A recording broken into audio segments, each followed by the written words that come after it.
Hi guys. Oh my god, it's Ugly Bob! What the hell are you doing here?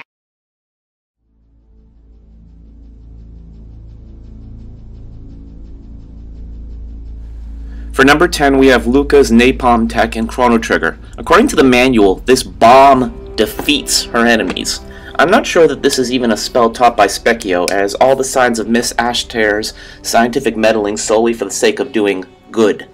The gate key from Trigger and the Prometheus lockout chip from Chrono Cross count among others. Anyway, napalm in actuality is a thickening gelling agent generally mixed with gasoline or a similar fuel for use in an incendiary, primarily as an anti-personnel weapon. The portmanteau napalm was derived from the names of two of the constituents of the gel, napalmphthalic acid and palmitic acid. Sorry about those pronunciations. Basically, it not only burns its victims to the bones, especially so when you add phosphorus, but it makes it extremely painful, and jumping into the water doesn't help at all. From the description alone, it's safe to say that Luca believes in the ends justify the means for enemies of the party, as they include monsters such as gremlins, helpful foes in the news, and even humans. Like Dalton, but I guess you can argue that he's not really a human. I sure like to. For number 9, we have the spell bio in Final Fantasy VI. Bio is the Greek root of bios, meaning of life.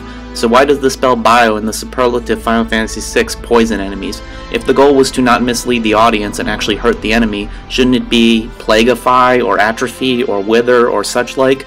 And here we thought only Kefka had no respect for life. I guess the Espers are just as guilty, especially Catopolis or Shote, which is easier. Oh well, not being as beautiful as Lakshmi can do that to you.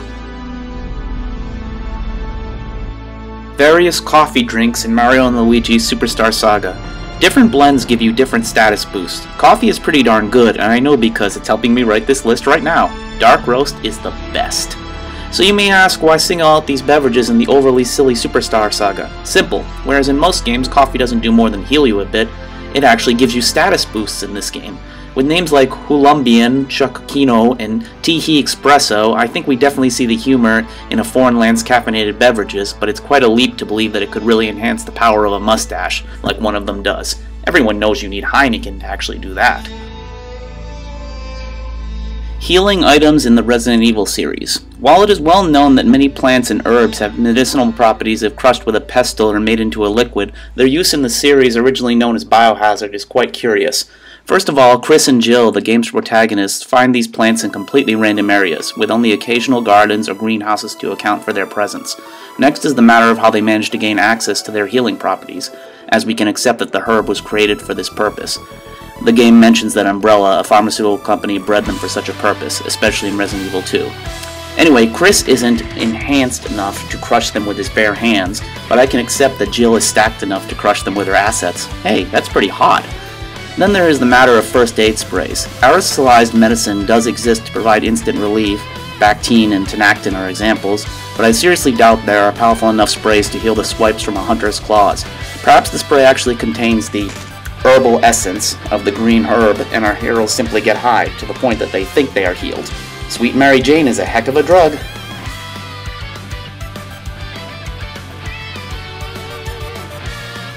Keys in The Legend of Zelda, and many, many other games. In the Zelda universe, there is a single type of key that can open any door that is locked, with the developers not even feigning to call them skeleton keys. At least Inspector Gadget made this distinction. Wouldn't this have created a security nightmare for the original Hylian people before they trusted the Zoras, Gorons, or whatever race Miyamoto will invent shortly in an attempt to further explain the series' continuity? While A Link to the Past brought big keys into the mix for the most important treasures and rooms to access, I certainly hope such an item doesn't exist for the Federal Reserve Bank of the United States or the many secret vaults in Switzerland. Only the Illuminati know for sure.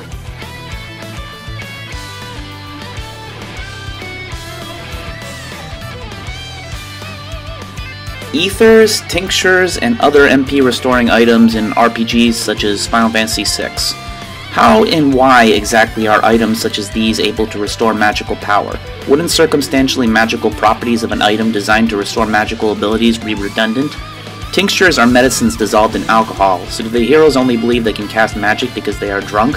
Also, why does Lola in Final Fantasy VI wish she had some tincture to give to her mother? Was she secretly planning to kill her, annoyed by having to care for her? Seems like Cian should just quadra-slice her to pieces rather than waste time lying to her and pontificating about life and all his problems. What about ethers? They are highly flammable liquids that can be a substitute for chloroform. So is it the same as the above, but the heroes are giddy/high? I guess we should be glad that the seemingly sadistic designers of RPG mechanics don't believe that laudanum has heretofore unknown medical benefits.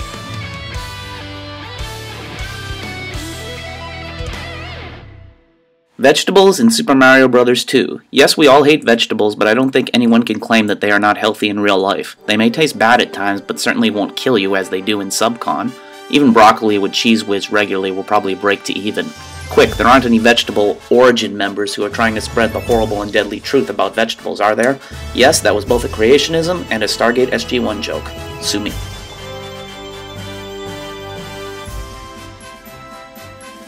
Status effects in Earthbound, specifically grumbling about today's youth. In Mother 2, the hilariously named annoying old party men frequently use this attack against the subtly named child known as Ness.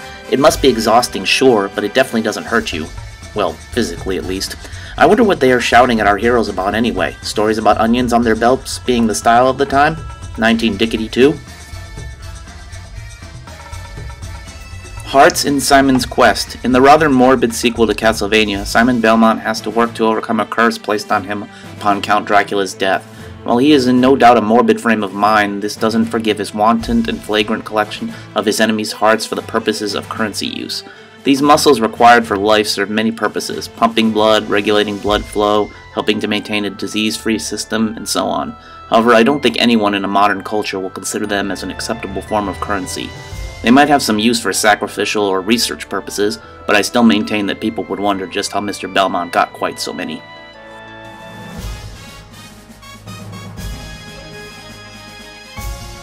Coming in at number 1 are recovery items and secretive mana. The two initial healing items you receive are pieces of candy and chocolate. While no one can doubt that they give you a quick energy boost by design, I seriously doubt that they would be effective for direct injuries, though some women may argue that chocolate would work if used as a salve, or pill, or even intravenously. Later in the game you receive fairy walnuts. Oh, just because they are made by fairies they are somehow capable of restoring magical power? Walnuts are full of protein, sure, but even misspelling their name shouldn't be able to do that. The same with royal jam. A traditionally sweet jam or preserve is suddenly an elixir just because it is labeled as being royal. Methinks the SOM merchants seemingly believe in a panacea or in the snake oil business. Let's not get started on Neko either. Just because you are a cat doesn't give you the right to overcharge for your wares.